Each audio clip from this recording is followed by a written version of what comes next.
Hello, we're Life in Film. You're listening to Recess with Spinelli. You are listening to Recess with Spinelli, WSPN 91.1 FM, Skidmore College Radio.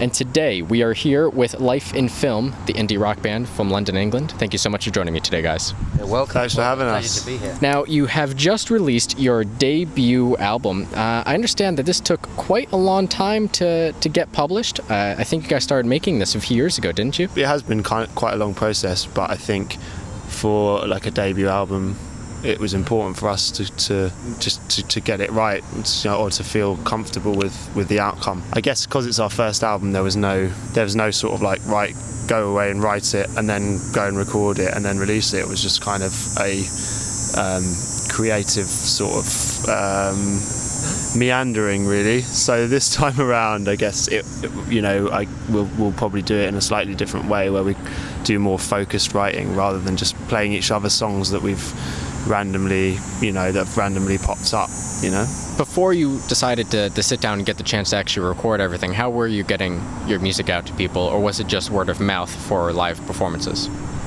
I guess YouTube's pretty handy for that, doing different sessions, people watching you and finding you on the internet.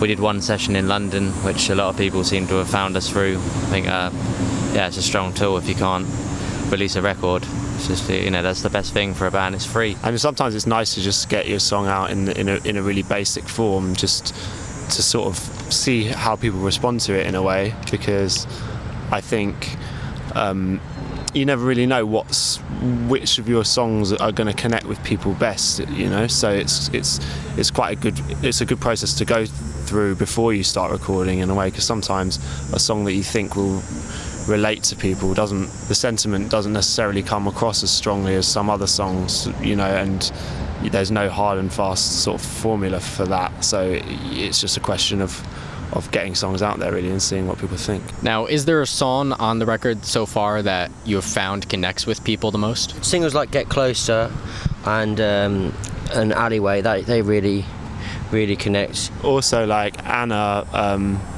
Please Don't Go, we put that out, just not as a single, but just kind of released it as a kind of promo, I guess, and people seem to have really connected to that. Like a lot of people have said, it means a lot to them. Yeah. So yeah. There was a girl at the show last night, and I was lip reading her, and she said, "Oh my God, I'm gonna cry," when Ed started playing the song. I thought, in a good way, right? In a good way, yeah. I think, and that was quite nice to see. You can see it meant a lot to her. Now, getting into a little bit of the history of the band, you guys have known each other for quite a long time, right? Yeah. Well, me and Ed met at school, and then I met these two guys at uni, and then we kind of all became friends through that.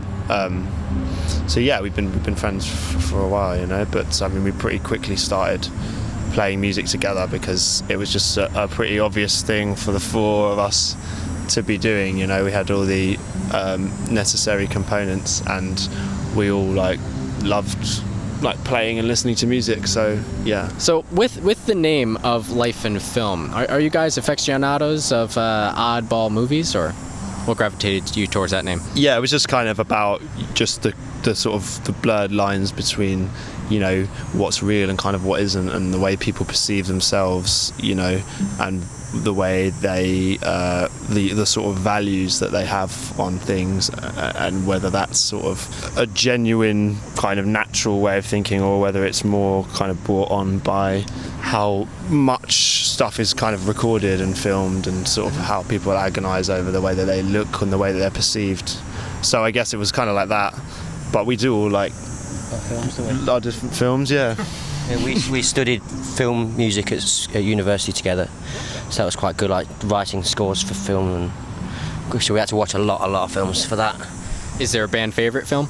There's a really cool film called American Movie it's a documentary, but it's called American Movie: The Making of Northwestern, and it's just a really compelling documentary because the director in it and his friend are just such sort of unique sort of people. So that's a film that we reference quite a lot. So would you guys say that life imitates art, or art imitates life? Life imitates art, probably. in that's kind of the life and film part of it, because I think people attach scenarios in their lives, attach them to sort of things that they've perhaps seen in a film or social media or whatnot. I guess like probably there's more people than there are like artistic people. So in a way, there's like this pool of sort of resources in terms of like art, and there's a lot more people that are kind of dipping into that pool, and therefore in a way I suppose there's like people are taking influence like en masse, you know. So I guess like life imitates art in that respect. So in the future, you guys might be imitated, or people might be imitating you or taking experience from you? I've got this guy who wears exactly what I wear and copies me. It's crazy. Like he'll find out what I'm wearing before a show and turn up and the same thing. All right. Well, is there anything else that you guys would like to add before we head off? Just that it's a pleasure to be in Albany and in America again, and hope to see you all soon. Thank you so much for your time, guys. Nice one, thank you. You have been listening to Recess with Spinelli, WSPN 91.1 FM, Skidmore College Radio. And today we have been speaking with Life in Film. Their debut album is available for purchase now.